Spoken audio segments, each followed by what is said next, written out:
Let's make a simple dosa batter. Keep in the refrigerator. Every day morning, take it out, make dosas. Different kind of dosas. There are a lot of recipes are there in my channel. Let's see the video right now.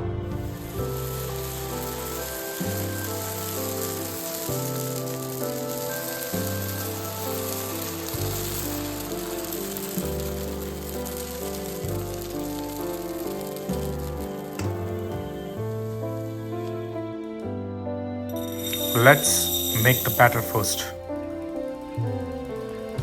Rice 2 cups, urd dal 1 cup, fenugreek 1 teaspoon.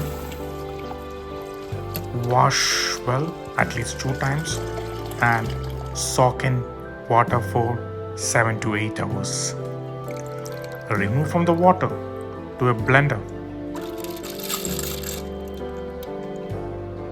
Add 1 cup of boiled rice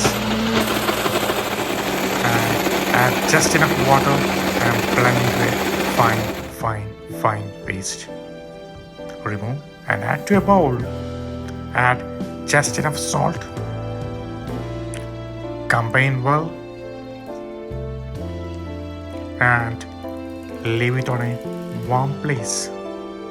So let it ferment overnight and it will be a beautiful dosa batter like this.